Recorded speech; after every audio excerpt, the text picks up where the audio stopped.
Raising the alert of Russian nuclear forces is a bone-chilling development. The prospect of nuclear conflict, once unthinkable, is now back within the realm of possibility.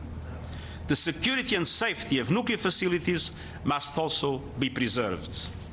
It's time to stop the horror unleashed on the people of Ukraine and get on the path of diplomacy and peace. The unthinkable is now possible. That's what he's saying. That's a chilling warning from the UN Secretary General that Putin's war on Ukraine could turn nuclear. We know the Russian leader put his nuclear forces on high alert last month. Now, the reports that Putin is furious at how slowly his invasion is going.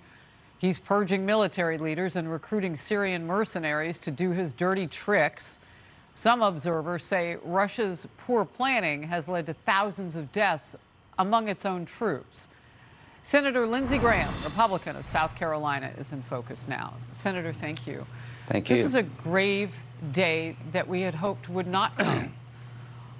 We know that Kyiv now is so dangerous that being above ground where you can be seen is very dangerous. We had hoped that a member of their parliament would be joining us along with you this hour, so we would be able to react to what he has to say as those European leaders are getting ready to put their own lives, presidents of other European nations, own lives to go into Kyiv to show solidarity. They're putting those lives on the line. I want to get your reaction to all of that. Okay. Well, number one, I spoke to the Ukrainian ambassador yesterday, and she indicated to me that the Ukrainian military is holding its own on the ground, but the air power that Russia possesses is very difficult for them to deal with. So she was begging me to get Congress to rally behind the idea of sending the MiG fighters into Ukraine so Ukrainian pilots can regain control of the skies. They want more S-100, S-200, S-300 anti-aircraft systems to deal with the Russian air threat. She believes that they can handle the ground war. They just need more help when it comes to the air campaign. And I find it despicable, unacceptable to deny the Ukrainian people the ability to control their own skies. Is President Biden leading or following when it comes to that issue? He's AWOL.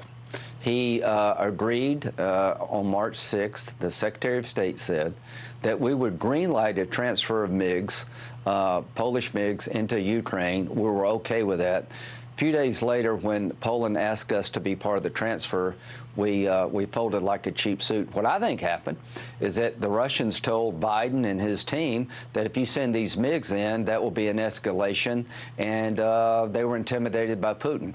We can't let Putin determine who's in NATO. We can't let Putin determine what we do to help the Ukraine. So, no, I think the president folded like a cheap suit. Senator Graham, you know, the leaders of Czech Republic, of Poland, when you see these other leaders making the decision on their own, they're going in. If something happens to the Polish leader, we're in this. That's an Article 5, or is it only about the borders? No, that wouldn't be an Article 5 violation. It'd be a man dying a very brave, noble death. I mean, at the end of the day, the United States Congress is far ahead of this administration. You had Amy Klobuchar, a Democrat from Minnesota, calling for a reevaluation of the denial of MiG fighters to Ukraine. There's plenty of bipartisan support to help the Ukraine with air defense systems and MiG fighters. So the administration has this cautious approach. You know what leads to escalation? Weakness. Plain and simple. Inside Russia is another story that is going on simultaneously, and that's critically important too. Here's an example of what some of the Russians are doing, and remember, it is life-threatening for them to do this sort of thing. A Russian woman who ran on to live state TV news with a sign protesting the Ukraine war, Russia's invasion, is now being detained, but her attorney says they cannot find her, despite reports that she's being held in a Moscow police station. She held that sign up and said, "Stop the war, don't believe propaganda."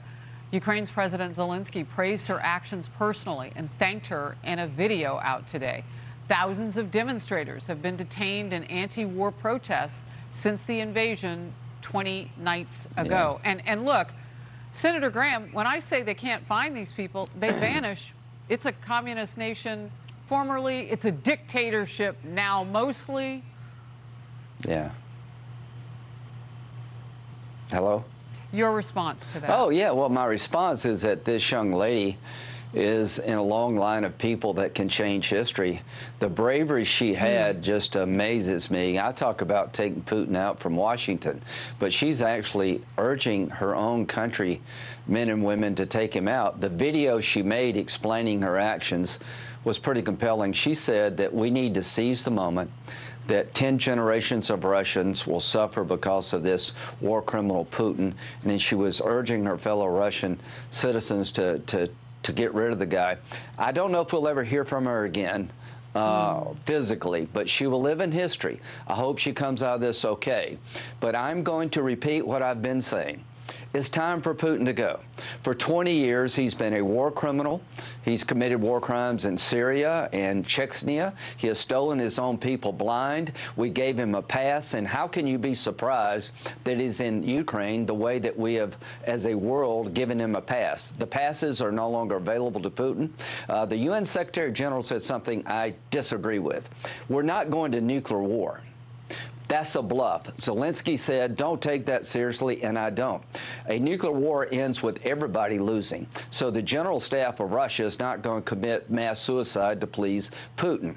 At the end of the day, somebody's going to win or lose. So the UN Secretary General is wrong when he says there's only losers in Ukraine. I tell you this. There will be a winner and a loser. And if Putin wins, God help us all. If the Ukrainians prevail, it'll be a better world. So send the jets. I'm going to introduce a resolution supporting the transfer of the MiGs and other anti-aircraft systems to Ukraine, and have every member of the Senate vote on it. I'm tired of sitting on the sideline and watch this administration conduct policy as if they're a deer in a headlight.